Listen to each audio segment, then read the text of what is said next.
Tom Shippey is a really well-known Tolkien scholar, was a professor of mine. He talks about a couple of different kinds of courage. There's physical courage, or you could say like hot courage, which is like when your blood is up. Do you back down when somebody throws a punch? That's one kind of courage. Turin has that kind of courage. Most heroes and adventure stories have that kind of courage. But the other kind of courage is what Shippey calls cold courage. It's the cold courage is the courage of like marching on day after day, not knowing when is the enemy going to jump out and ambush you, not knowing when an unseen bullet is going to take you out, not knowing, when an artillery shell is going to just hit you indiscriminately. If you think about Tolkien's experience in the trenches, the utter hell of trench warfare in World War I, that's what cold courage is. And cold courage is the thing that Beren has.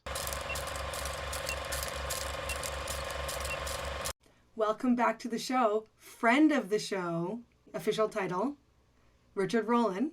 By friend of the show, you mean like an actual friend as opposed to what they mean on Lord of Spirits. Well, no, I mean like an actual friend. Okay, Sorry, okay. Well, I'll take it.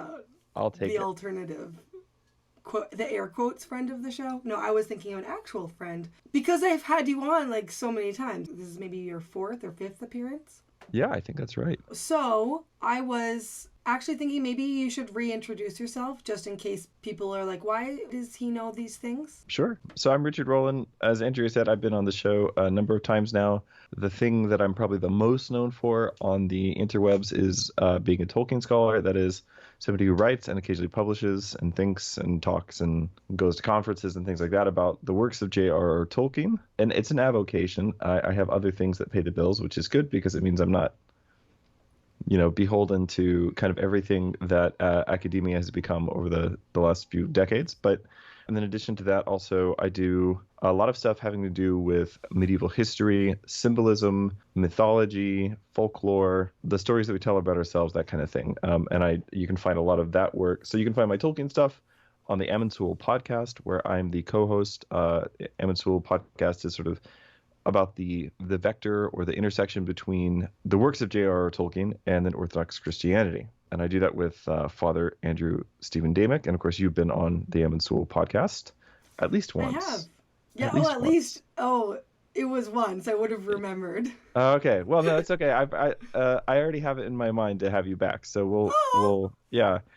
I just sort of like, I kind of have like just like a rotation of my friends now, and just like that's the show. So anyway, we'll talk about that. Same here. Yeah. We'll talk about that. And then also I do kind of universal history, symbolism stuff with Jonathan Pageau. Mm-hmm.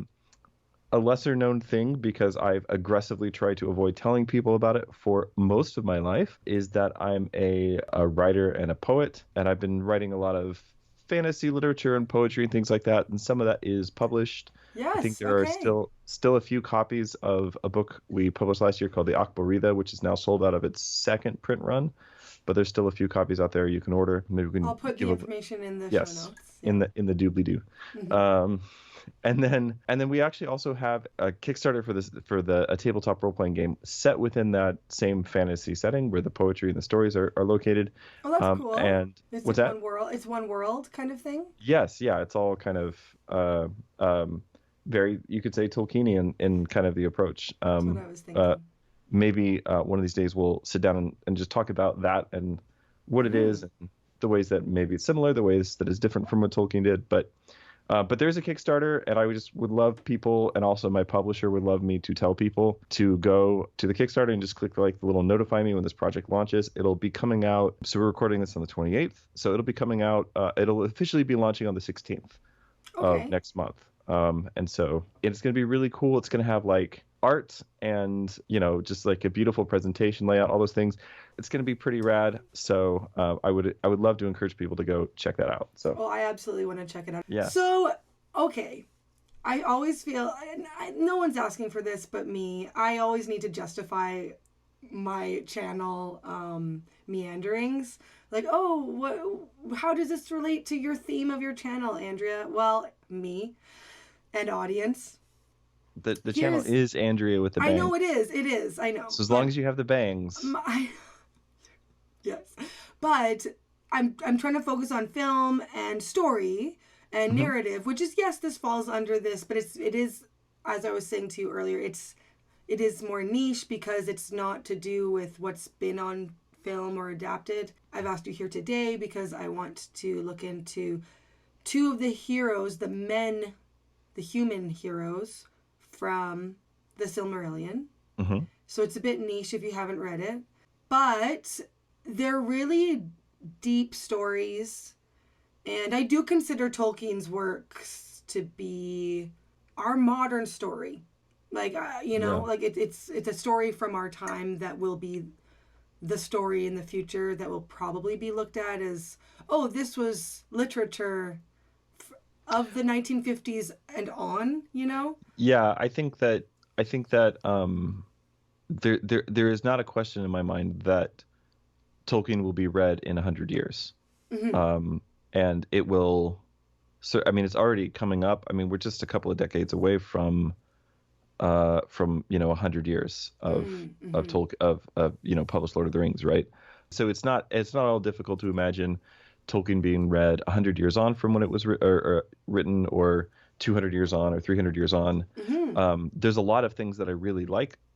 I like Narnia, for instance. Mm-hmm. Uh, it's a question in my mind whether or not people will still be reading Narnia in 100 years. Well, maybe in relation to Tolkien, be like, oh, Yeah, this right. guy, Like, C.S. Lewis. yes. Yeah, it's like, oh, did you know Tolkien had a friend and he wrote some books, right? Mm-hmm. That'll be, Mm-hmm. yeah, that'll be what Like it's if like. Jane Austen had a friend. Yes.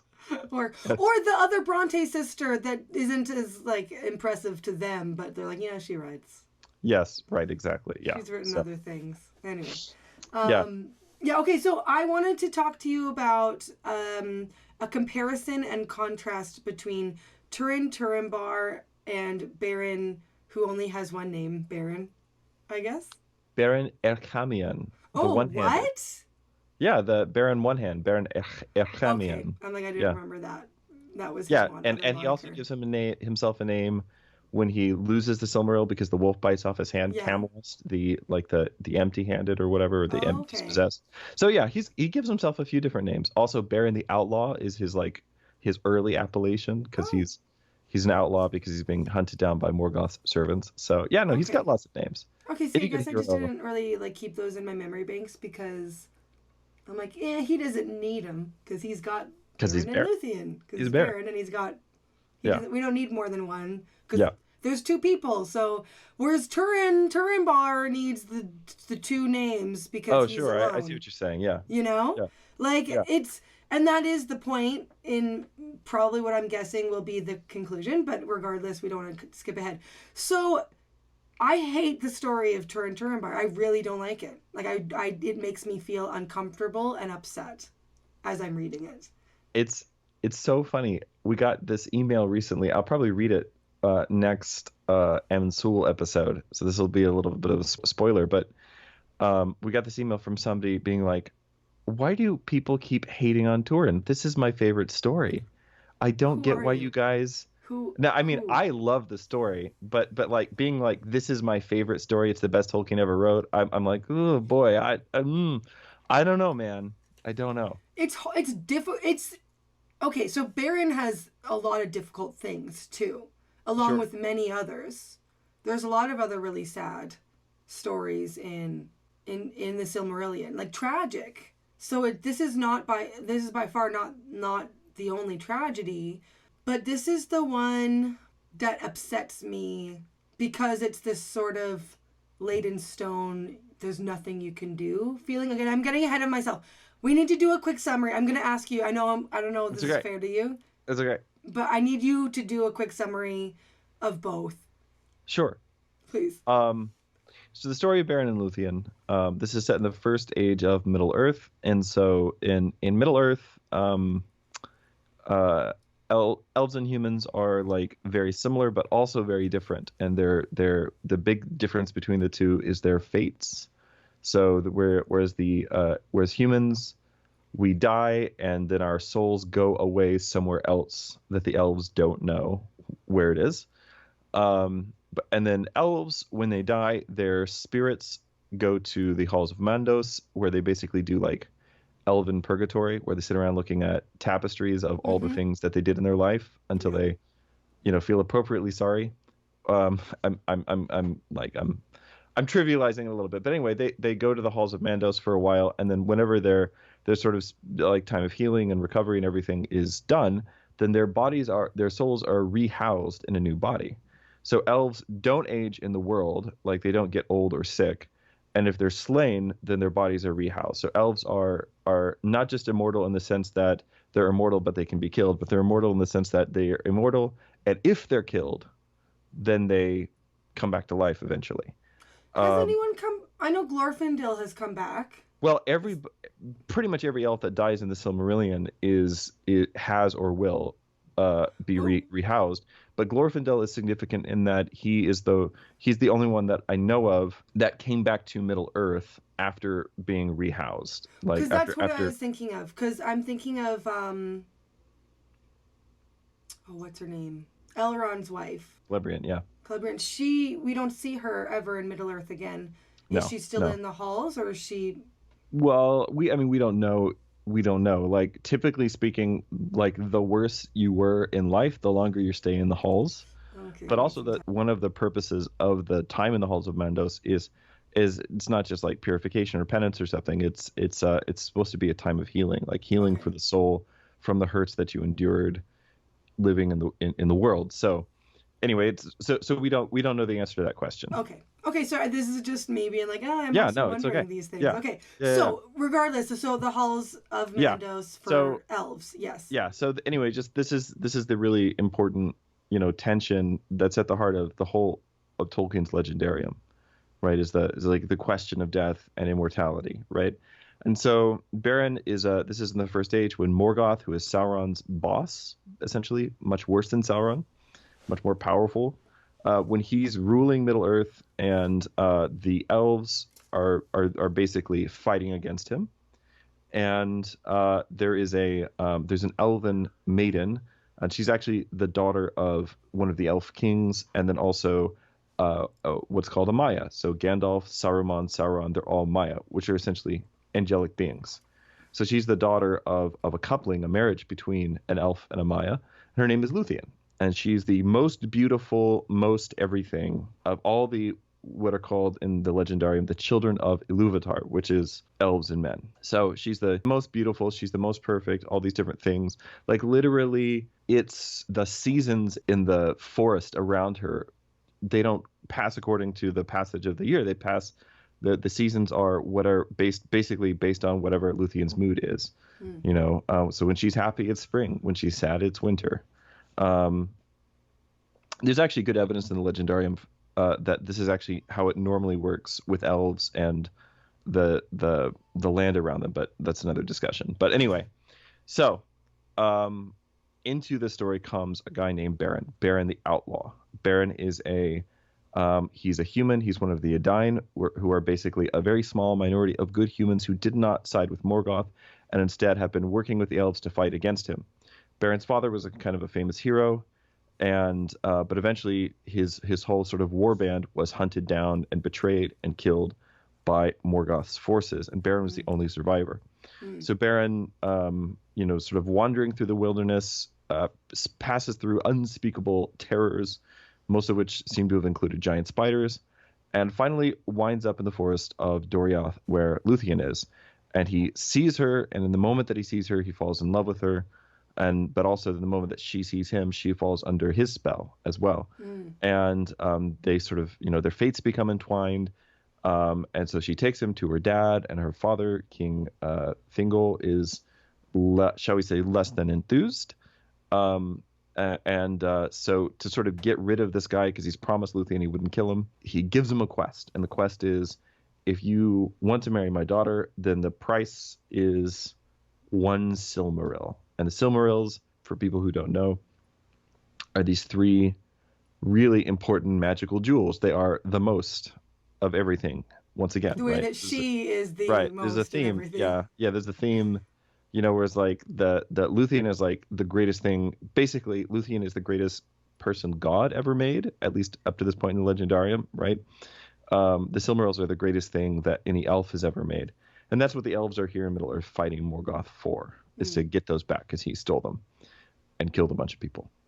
And so there, but Morgoth lives in the inaccessible hells of iron, a place called Angband, which is literally just basically hell. And so Beren and Luthien, they set out on a quest to get the Silmaril. A lot of different things happen, but in the end, they manage to sneak into Morgoth's fortress.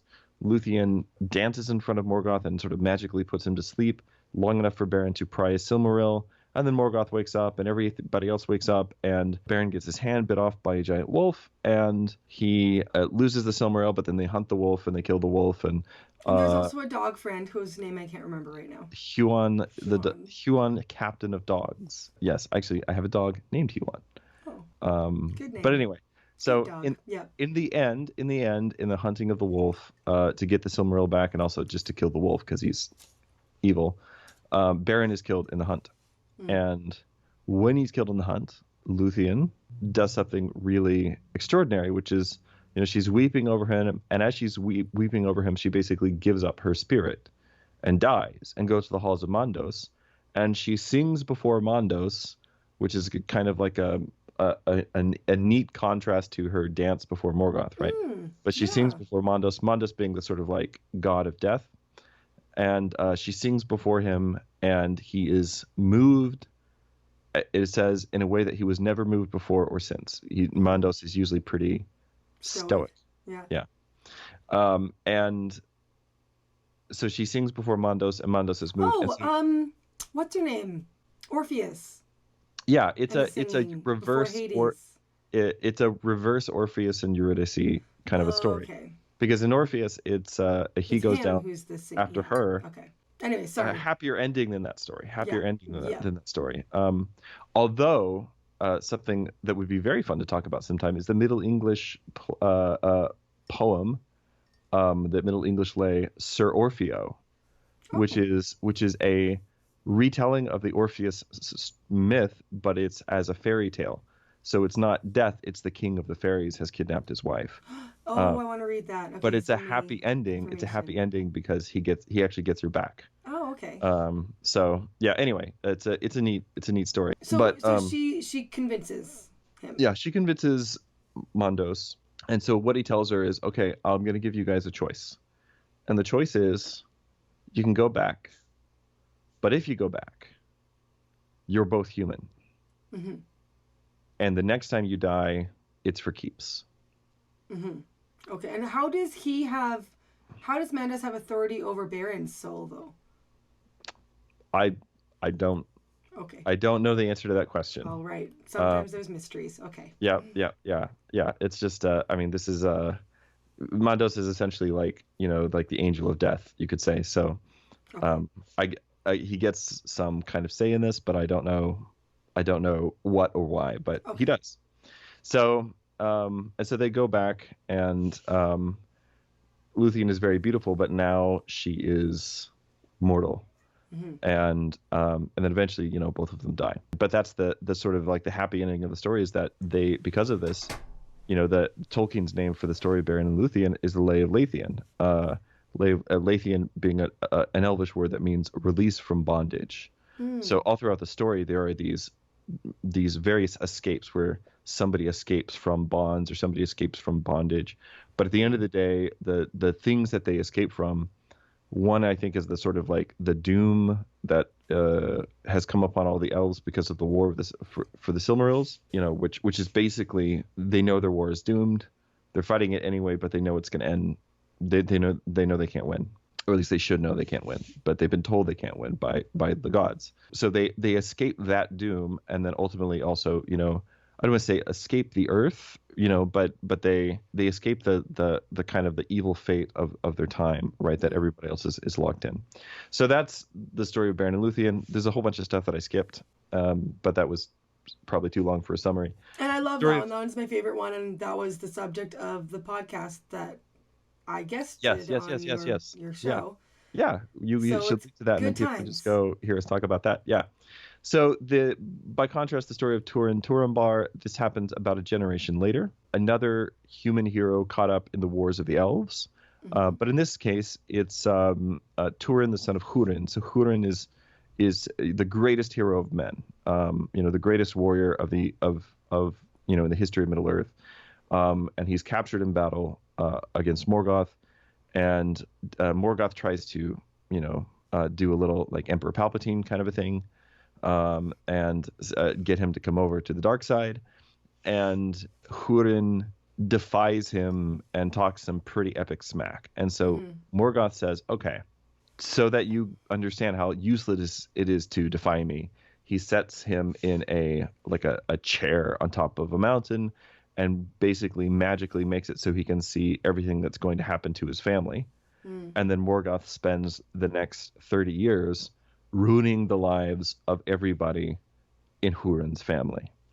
And with the protagonist of the story, if you can call him that, is Hurin's son Turin, for whom essentially everything goes wrong. And Turin is tall, handsome, strong, courageous, all these things, but also he is proud, quick-tempered, sullen when he doesn't get his own way. So he's a very flawed hero. And through a long series of events, Turin's great foe is the dragon Glaurung, who he has a couple of encounters with before finally killing him. But through a long series of events, everything that Turin has is repeatedly stripped away from him. You could say by the malice of Morgoth, but also by Turin's own pride. And the sort of climax of the story is that Turin is, living with this group of humans in this place called Brethil, and he meets his younger sister, who he's never met before, and who has the dragon Glaurung has taken away her memory, and so she doesn't know who she is, and he meets her and falls in love with her, and they get married, and she gets pregnant, and they have no idea who's who. And then the dragon comes, and so Turin goes out and manages to kill the dragon. But when the dragon is killed, the spell on both of them is lifted, and she realizes what she's done, and so she jumps off a cliff, and Turin kills himself, and that's the end of the story. It's really really uplifting. Yeah, I mean, there's like more. Obviously, there's more to it than that. There's a lot of really cool moments in the story. Also, like a lot of really awful moments. Him accidentally killing his friend.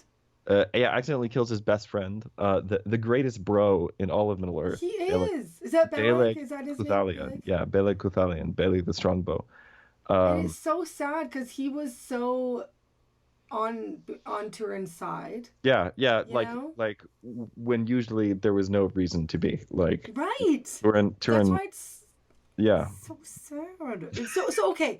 No, it just gets under my skin in a way that like makes me really mad and angry. Because it's just we're powerless to be like, no, we're like, I'm yelling at the screen. No, there's no screen. But like it's like, no, don't go that way. Turin, don't make that decision, It's partially, I know you can say, well, he made those decisions and yes, there was a curse, but it does feel like it's all predestined and that he's fated. Like his doom is set before him and he has to go there. And it does feel like Morgoth wins. Yep. I mean, this is the kind of the interesting thing. Like you go back to thinking about the title of the story being Release from Bondage, right? But that was for Beren and Luthien, wasn't it? Yeah, that's what I mean. Okay. But like one of the things they escape is the will at the end of their story, they go where the will of Morgoth can follow them, right? Okay. They actually kind of escape everybody's control. They escape the control of King Thingol.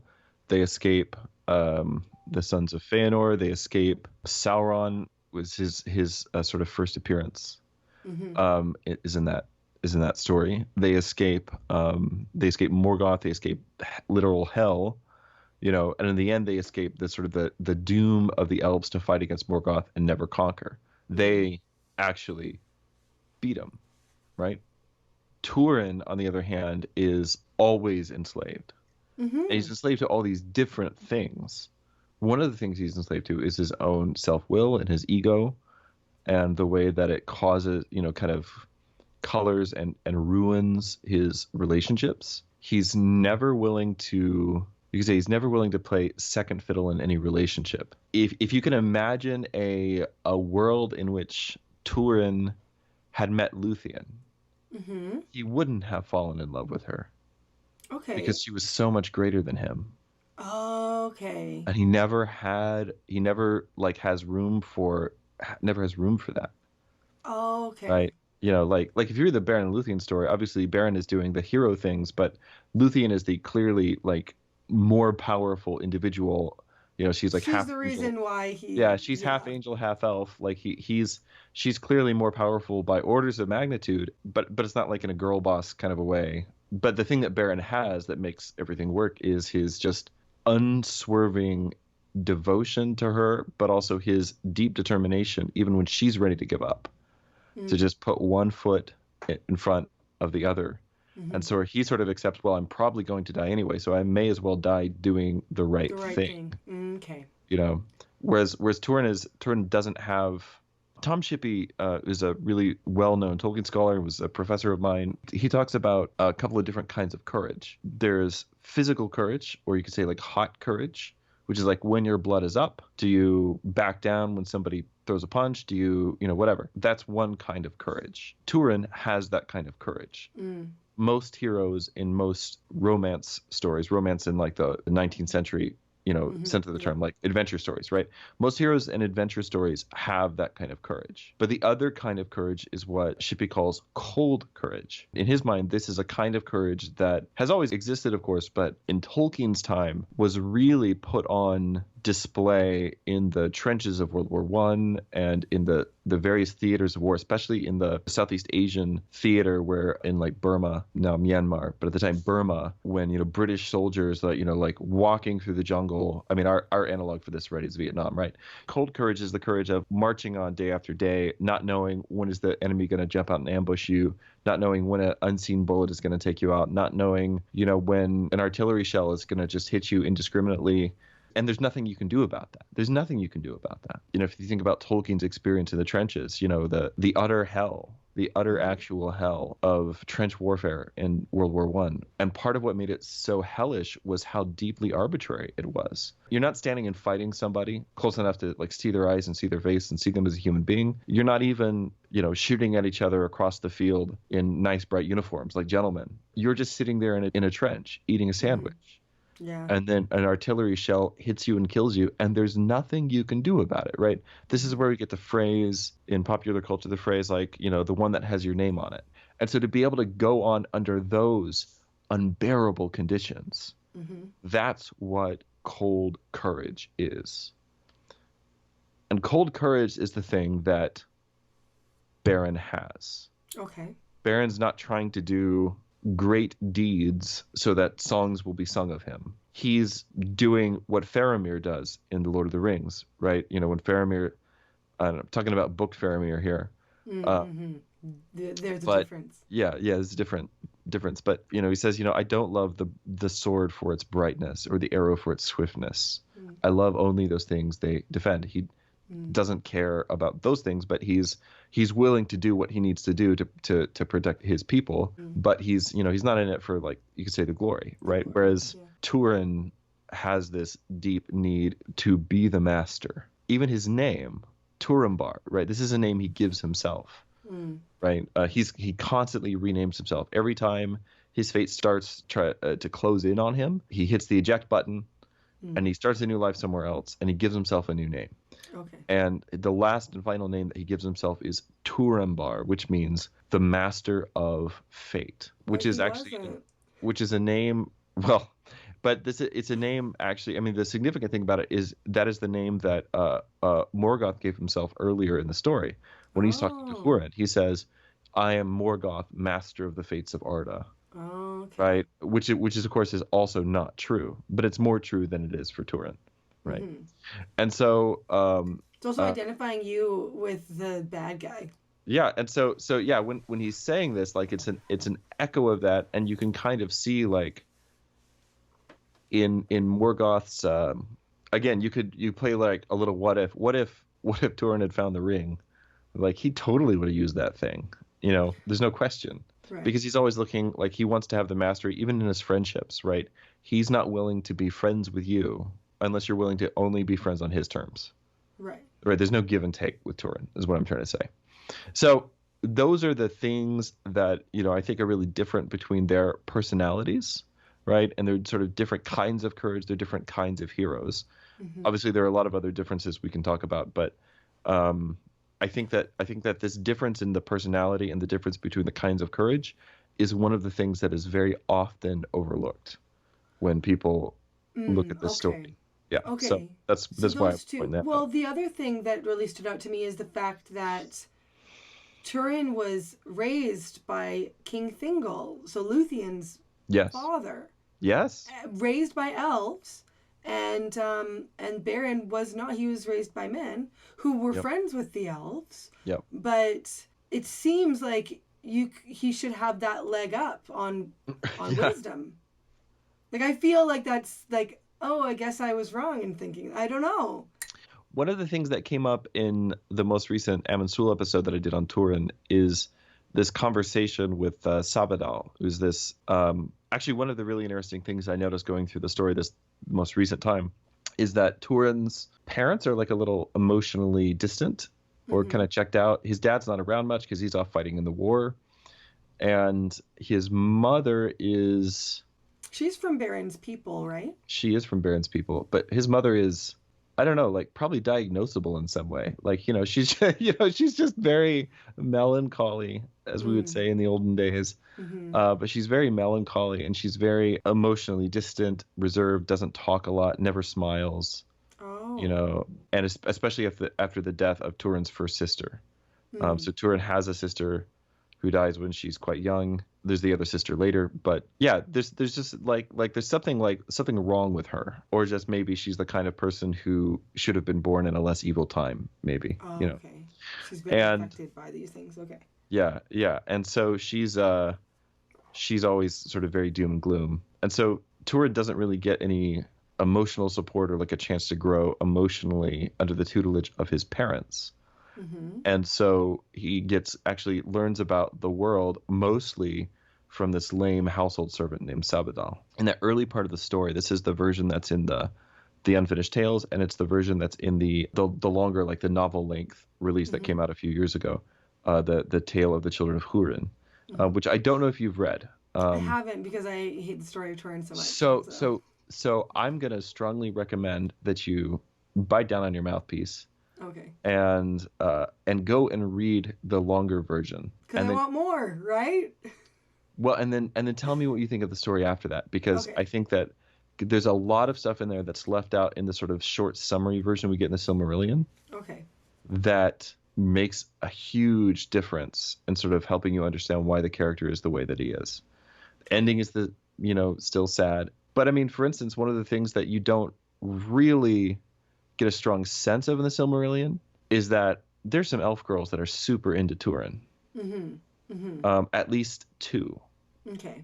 Either one of which could have been his Luthien. Right.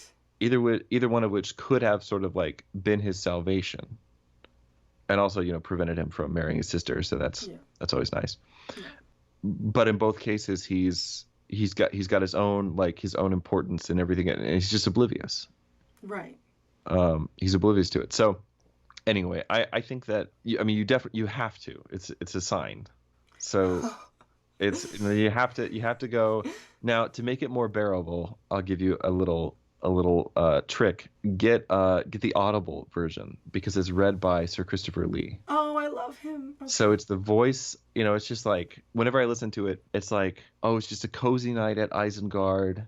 Yeah. And the voice of Saruman, I'm snuggled up in a blanket. The voice of Saruman is telling me stories of the elder days. Obviously, this is before he turns out to be, incredibly sketch. But yeah, of course. But yeah, go listen to that because a lot of the stuff about Turin's childhood is missing from the Silmarillion, the summary of the story you get in the Silmarillion. Okay, so was he not? I thought that he was raised by the elves. No, he. Why did I think he goes to King Thingol when he's 10 or 12 years old, so he is still kind of raised by the elves, but the really formative years were in this kind of a really dysfunctional household.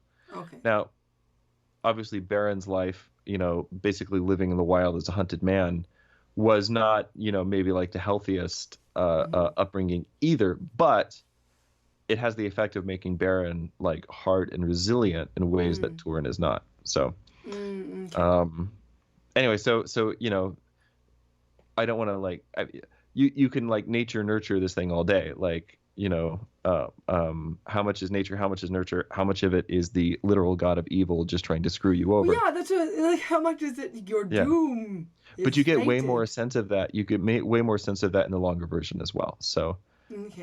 I think this is your assignment, Andrea, is that you have So to I didn't go. prepare well enough for this episode, is No, what? it's okay, but you just you really do have to go read the longer version. It is deeply interesting, and I listen to it once a year at least, and every year I'm like, okay, it's gonna be different this time. But It's gonna be a happy. okay. It'll be So, different this time. but it makes me upset that his doom is sealed Yeah, more than his bad decisions, yeah. because that's his fault for his bad decisions. But So the it's not. doom, It's not. I mean, this is what to me is like so brilliant about this version of the story, though, is that it never quite comes down on whose fault is this, okay, right? okay, Like Morgoth, like Turin always blames Morgoth for why things go wrong in his right. life, Oh, but he but doesn't take any sort of radical he responsibility also for it. doesn't take any Okay, responsibility for why things are going wrong. And it's and like, his okay, yes, decisions.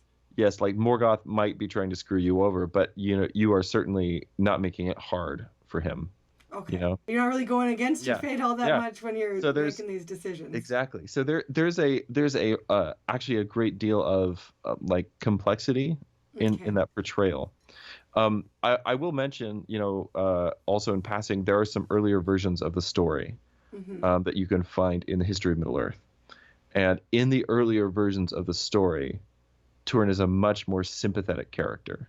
Oh. In the earliest version of the story that we find it's in the Book of Lost Tales, Volume 2, Turin's basically things, it's not, almost nothing is like really Turin's fault. Okay. But then that's also the version of the story which has the sort of like eschatological ending. So Where he is it? yeah, He gets to be the one to yeah. come back and defeat So Morgoth so when he's unleashed. this is the version of the story that has a what happens to Turin and Niniel after they die. So Turin marries his sister, she gets pregnant, she kills herself, he kills himself, and then they both wake up in the halls of Mandos and they're about to be judged and then go on to wherever their souls are supposed to go. But everyone is so sad or like sympathetic or whatever for what has happened to them that they basically their souls are purified because also like they've committed two mortal sins, Mm-hmm. at least obviously Turin murdered lots of people, but they've committed two mortal sins, incest and Mm-hmm. suicide, Mm-hmm. right? And so the judgment's not going to be good, but somebody intercedes upon their behalf. Who? um, I don't remember right now. It's Oh, I thought you were been gonna say like Beren and Luthien. No, no, sorry. no, that'd be cool, but no, it's not. I think it's just, but I mean, it's some of the Valar or something. Anyway, intercedes on their behalf. They basically pass through what is analogous to like purgatorial fire. And it's just Mm. fire that burns away. It's very painful, but it burns away the impurity of the things that they've done. And then they come out the other side purified. Mm. And then they are given a place like basically to rest with the gods until the end of the world. And at Okay. the end of the world, Turin is going to get to strike the final blow against Morgoth in the last battle that will forever defeat him. And when he does this is what Tolkien says, then he'll get revenge essentially for all the harm done to both elves and men by the devil over the millennia. So he's the one that gets to strike the final blow. So Mm-hmm. it's a pretty different version of the story. And what is interesting is that this version, like this, the what happens after they die, Tolkien never revisits it. Why? Well, and so he never like finishes his conception of the story. So like the one that we have in the tales of the tale of the children of Hurin, like the longer version, is basically a composite that Christopher Tolkien puts together from the most finished versions of the stuff his father had. But Okay. Why didn't Tolkien finish this story? I mean, you could ask that about a million stories Tolkien didn't finish. It wasn't for a lack of like interest in it, but he was just like Tolkien was a fiddler. Like he fiddled with things. And so usually he'd start out really strong. This is how all of his manuscripts are. He starts out really strong and he's writing really fast. And then it starts to sort of peter out by the middle. Mm-hmm. As he starts to get towards the end, he's not happy with the beginning. He goes back and he starts over again. So there's a lot of his stories, The Fall of Gondolin being a good example. Like there's a beautiful rewritten version that he never finished. But there's a lot of stories like this. That's why there's literally a book called The Unfinished Tales of Numenor and Middle Earth, which is a bunch of his stories that he almost finished. Like finished enough that we kind of know where they were going, but the ending is missing. So he never rewrites this ending. And what that means is we don't really know if that was in Tolkien's mind in the later version of the story or not. So just for a little context, he's writing the first versions of the Turin story, actually 2 or 3 different times, in basically all in 1919. I think it's right. Anyway, late 19 teens. Rough time. Yeah, he starts writing the Lord of the Rings during the 40s or 30s, 40s. You know, the Hobbit, Lord of the Rings, all that stuff. And then after the Lord of the Rings is published, he goes back and he starts trying to revisit all the what I call on the podcast I call the Silmarillion material. So the Silmarillion material is as differentiated from the published Silmarillion, right? Which is a specific selection, again, put together by Christopher Tolkien and Guy Gabriel Kay, that a lot of people felt like really wasn't enough to show what was Tolkien's real conception of the First Age, which is why all this other stuff ended up getting published. Unfinished Tales, History of Middle-earth, and so on. You know, so he revisits the Turin story, starts reworking it. And actually the part of the ending that he gets really stuck on is the part that's called later on called the Wanderings of Hurin, because like after Turin's death and Morgoth has had all of his revenge on Hurin for being uppity, he releases him, and then Hurin walks around and ruins a bunch of people's lives because he's angry and broken and bitter because of having watched what just played out over the last 30 years. And so he wants to let people know he's angry and bitter, and in the process he ends up doing the work of Morgoth without intending to, like sowing division, exposing secret elven hideouts, that kind of stuff. So the Wanderings of Hurin, that's kind of like one of the endings, but this eschatological version of the ending Tolkien never comes back to, which could mean a couple of things.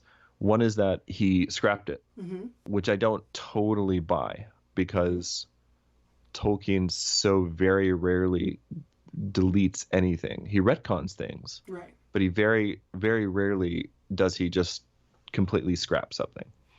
But also, you know, it could just mean he intended to rework it in some way, but he never got around to it. So we can speculate, but we don't know.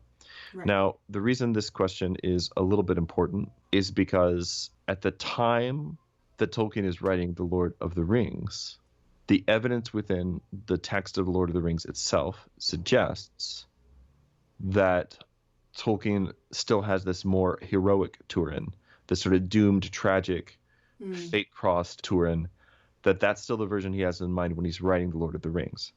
All throughout The Lord of the Rings, I think there are 3 different references to Turin as a famous elf friend, as the greatest of the heroes of old, et cetera, et cetera.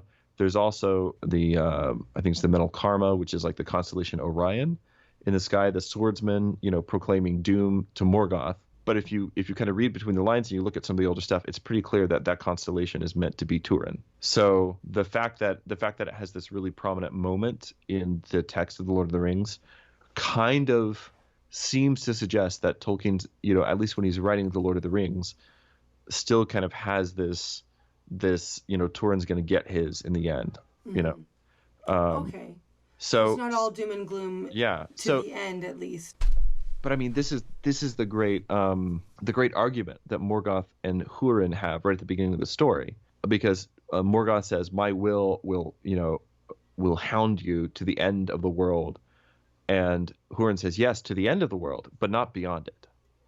And then Morgoth says, "There's nothing beyond the end of the world, and I'm going to prove that to you by showing you how nihilistic this world is." Right. So in that sense, I think this eschatological ending to the Turin story is actually pretty important because it's the vindication of what Hurin says. It's the vindication of, but actually Morgoth's will can't follow you beyond the edge of the world, beyond the bounds of the world. And it can't because Morgoth doesn't have the last word. But he thinks he does, or he tries to make other people think he does, but Morgoth doesn't have the last word. So for that reason, here's the great thing about the First Age stuff, is that there are multiple versions extant. You can pick which one is like, this is the one. And Tolkien, like a lot of the stuff, like he wasn't able to finish it before he died. And so you can kind of look at things and, from an academic standpoint, you can speculate about where he might have been going with something. But also when it comes to just like as a Tolkien appreciator and enjoyer, which alas, many Tolkien scholars are not.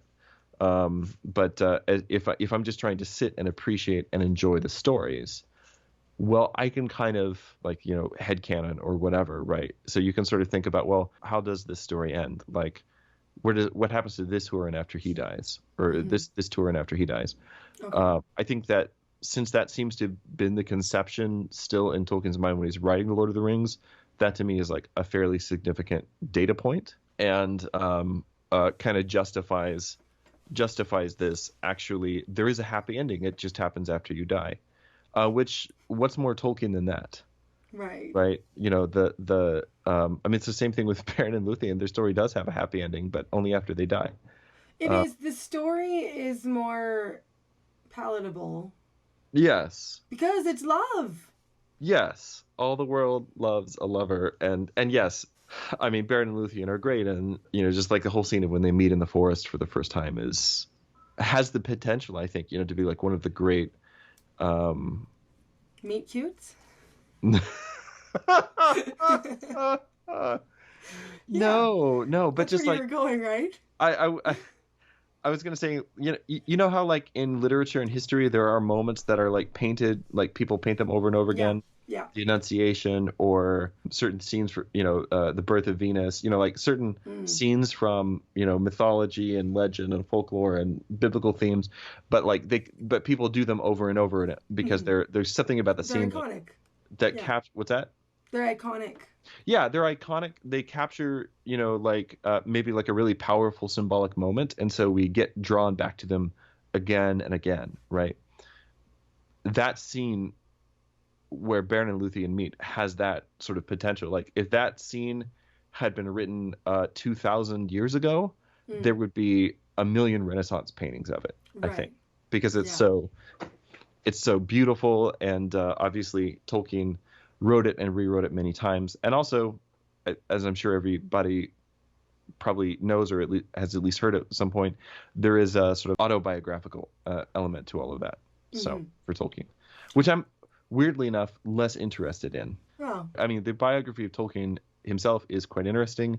I suspect we would have gotten along since we're annoyed by all the same things. Yeah. And also committed pipe smokers. I feel like we could have had a grand old time sitting around and not talking, or talking about Icelandic sagas and smoking pipes. And, so I really like him as a person, let's say, as though that were important.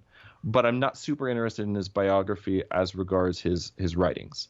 Right. I'm mostly interested in the writings themselves, and the biographical fallacy is what it's called, when you try to read too much into somebody's writings based on their life. Right. I think it's really easy to fall into that. So I actually kind of tend to steer clear of the biographical elements. But of course, lots of people have written about them. So if you're interested in that sort of thing, people can go and find Look it up. Yeah. So do you think, so I was thinking that it was mostly because of, sorry, just to sum up, I was thinking it was mostly because of Luthien that Beren's story wasn't as tragic as Turin's, but from what you brought in regarding the type of courage and the personality thing, it is him being willing to be receptive to her. Yeah. And it was her too, but like him, beginning with him though, and who he was. I guess what I would say is the difference between them that Beren had Luthien. Yes, but okay. If Turin had Luthien, I don't think he would have. Right. He wouldn't have. I don't think he would have been in love with her. Right. It's the type of man. Yeah. This town's not big enough for the both of our egos. Yeah. Right. You know? Okay. but like saying that, this is the first time I think I've really said that. Like, I apologize first of all for talking so much. What? I'm not I trying had to you on my show to tell me the things. So. I'm not trying to mansplain you, Andrea. Okay. I just want the audio. I just want the internet to Okay. know. I never But thought no, that. but basically, you're like, I've been thinking about this a lot because I just revisited. We revisited the Beren and Luthien story for like several months on the podcast, Yeah. and now we're doing the same thing with the Turin story. So like, this stuff is like on the forefront of my mind, and basically, you're experiencing my creative process, which is just like talking through things until I kind of come to like a realization. Yeah. Which is how a lot of us, especially in this space, right, is how a lot of us do things. Yeah. Yeah. But anyway, so like this kind of realization, I think that Turin wouldn't have actually wanted Luthien, even if he could have had her. I think that's like, that is the new thing that has come out of this conversation for me. It's not really something I thought about before. So. Because so really, she's the perfect of the perfectest. Yeah, and Turin, like, that's what Turin wants to be.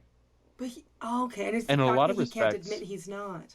In a lot of respects, with the exception of his awful Byronic character flaws, like he's so tall and handsome and strong, nobody can beat him in a fight. Everybody listens to him because he's so authoritative. Even elves are like, oh, we should probably listen to this guy, and all the elf chicks are like super into him. So right. And even the fact, who did he go for? And I know it's the he went for his fate. sister, like right, but that's not the yes, that's the point. But the point for me that I actually realized as when we were talking about it is she has no memories, so she's a shell that he can just completely fill with. Oh, you be this to me. There is definitely a kind of a sense that she sort of imprints on him like a baby bird. When you're the safe one, and right. and then he's just like, yeah, okay, I get to just have this little. Yeah. I'll be this to you. Who'll do whatever I want because she's just scared. But she's also like, who is more like you than your sibling? Well, yeah, that's that whole thing about apparently like Back to the Future, and your parents and like people ending up looking even sometimes like their spouses. Yeah. I don't have that with my husband at all. But I've seen there's an Instagram page where you have to guess spouse or sibling, and then you're a couple or sibling, and then you swipe and you see the answer, and it's like a lot of couples, which like you wouldn't have thought.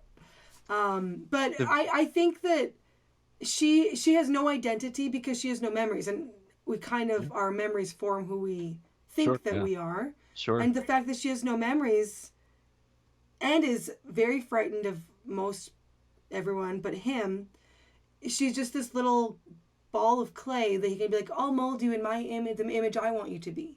Yeah. So it is a sort of, yes, it's horrible. Like she's his sister. Yeah. But it's just so, it's characteristic. The really interesting thing about that, though, is that she's also the only person in the story who ever gets a concession from him. Okay. Because basically one day she's like, you can't go off to war anymore.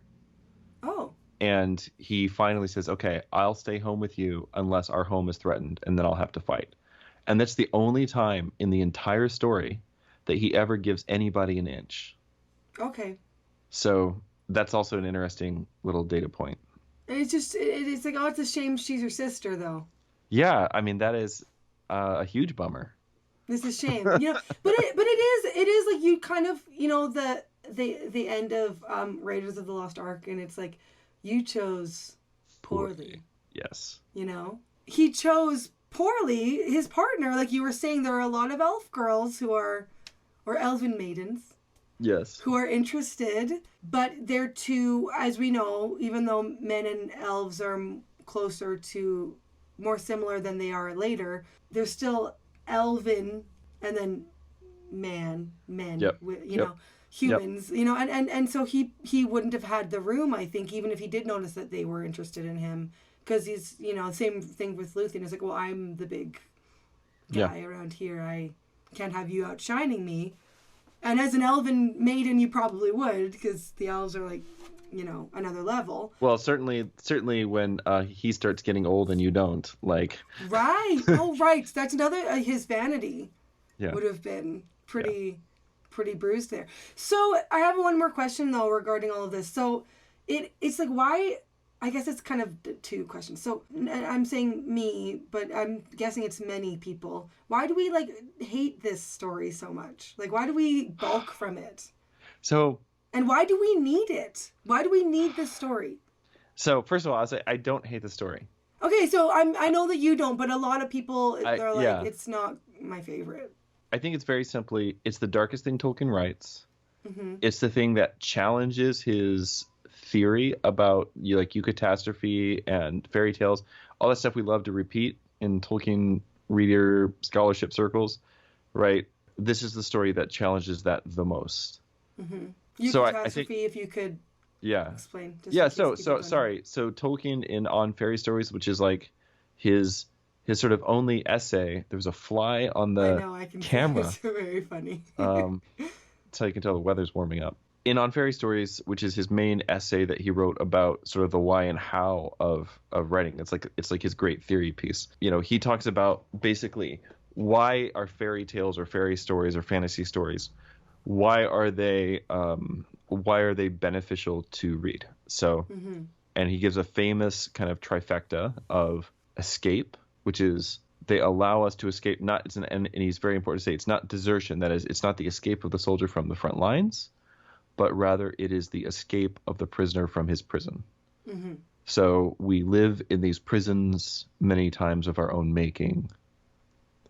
Fairy tales allow us to escape from them and sort of recover a breath of fresh air. Recovery is basically, you could say it's recovery, not in the sense of like rest and R&R or something, but recovery in the sense of getting the world back. That we, especially in the modern world, our framework is so, we take things and we put them in cages, right? We take ideas, we take people, we take concepts, we take just the basic physical things in the world, right? Natural resources, and we exploit them, and we use them, and we sort of like categorize them. Yeah, and Tolkien says that this sort of makes all these things, these beautiful, wondrous things that God gives us, that turns them into like caged birds, right?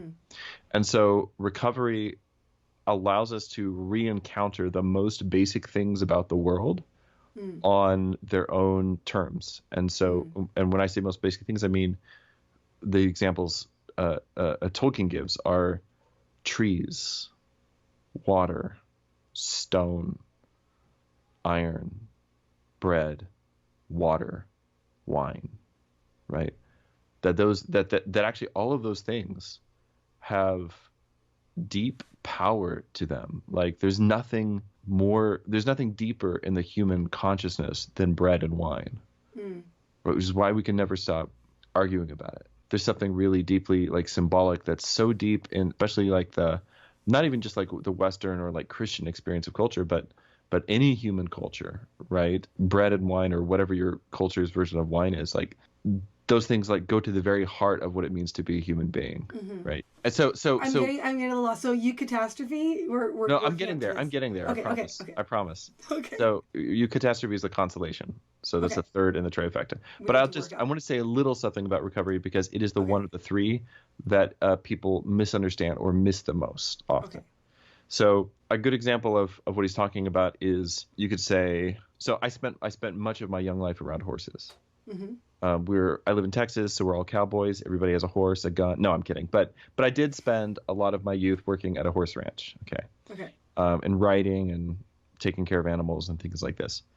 But I learned something about horses from reading The Horse and His Boy and meeting the character of Bree, right? That actually taught me something about horseness. And so because of that, in a way, it gave the horse back to me. Right? When you read the Lord of the Rings, you're going to encounter lots of things about trees. And if you're very attentive to them, you will get trees back. Like they'll stop being just like a resource or an ornament or a source of shade, and they'll become actually trust Alive. you again, right? Yeah, Mm-hmm. alive, right? So I got my this, plants back when I was reading about Treebeard. yes, yes. My little potted plants in the house. We have, I mean, we have a lot of really large, very really old elm trees here on our property, Mm. and you know, just think about like how long this tree's older than me. Like it's been around, the things it's seen, the you know, like so that's what we mean by recovery. It's like giving the world like fantasy is one of the key things it does. All I'm right, so sorry. consolation is this idea of eucatastrophe that is like sudden joy breaking in. Okay. So eucatastrophe, a catastrophe is like when something goes horribly wrong. Mm-hmm. So a eucatastrophe, right? That prefix in Greek means good. So a Mm. eucatastrophe is the good catastrophe. It's when everything seems like it's going to go wrong, and then suddenly there's a Does. turn, a happy ending, It does not go wrong. Right. right? Okay. It's Yes. not just like a trite happy ending, but it's like a sudden inbreaking. Tolkien calls it the sudden inbreaking of joy, joy beyond the walls of the world. Mm-hmm. So, right, there's the joy beyond the walls of the world. And in these little moments in history, culminating, Tolkien says, in the incarnation is the eucatastrophe of history, Right. right? When everything is darkest and then the light of God breaks into the world Okay. um, in a way nobody saw coming. Okay. So we don't get the eucatastrophe that we typically see in some of the other Yeah, Tolkien so stories so with whether Bear or or with not Turin. yeah, so whether or not you thank you for bringing it back. Yeah. So Turin's story is the big like test Mm-hmm. of this whole theory about eucatastrophe and the because like if the eucatastrophe, the sudden breaking in of joy, joy beyond the walls of the world, if this is one of the three great virtues of fairy stories, according to Tolkien's own words, then where do we find it in this story? So Mm-hmm.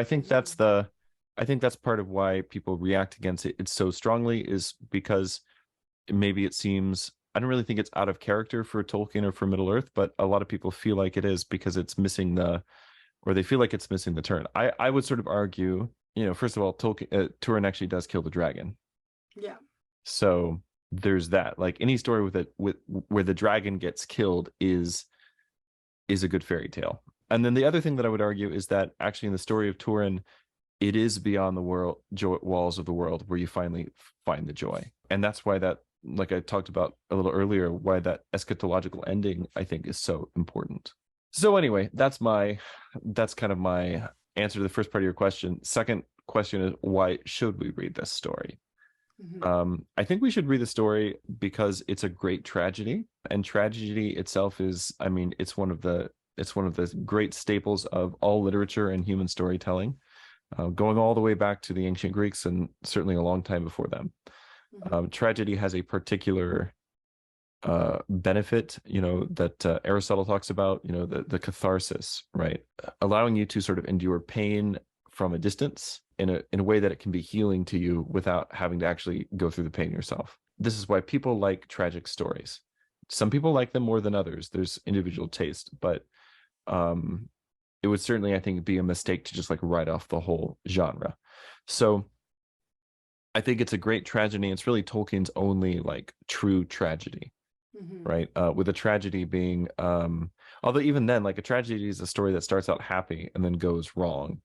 Mm-hmm. Turin's story almost doesn't even start happy. It's just like it Yeah. just goes wrong, right? But anyway, so that's my. I guess I would say first of all, because it's a great tragedy and there is genuine benefit in tragic stories. Mm-hmm. The other reason is because I think it is, you know, for all the darkness, like it's a really beautiful story, and I mean, especially can't stress enough that you must read the longer version. Mm-hmm. Okay. Um, because in it there are these really arresting moments of beauty. One of my favorite moments in the story is after Turin has killed his best buddy Beleg, and Mm-hmm. Gwyndor takes him to this healing pool. And it's described as this beautiful, crystalline blue sort of, you know, mountain lake where there's all this evil and darkness around, but the darkness hasn't come to these waters yet. And Okay. Ulmo has sort of like sheltered it and protected it. And so now Turin is able to rest beside those waters and the beauty heals him. So there are things like that in this story, that are little like moments of eucatastrophe. If you have just like imagine like a black sheet with a light shining on one side, and then somebody pokes a hole through, and you have this one stream of light kind of shoot out into the darkness, right? That's the story has a lot of things like that in it. And so that's kind of my argument for why, it's worth reading. And then, in the Lord of the Rings itself, Tolkien frequently lists Turin among the great elf friends of old, the great heroes of old, and so on. So, I mean, if that's the case, then we should be familiar with the story. But I mean, this is the thing, though, is that our great heroes are often themselves complicated and flawed people. The Old Testament saints, right? A lot of very imperfect people, and yet they find themselves like, in the lineage of Christ. Right. And so for that reason, I think it's part of the verisimilitude of Middle Earth that to have great tales that are also tragic, but also sort of tragic in a way that is worth coming back to, because it's the way the real world is.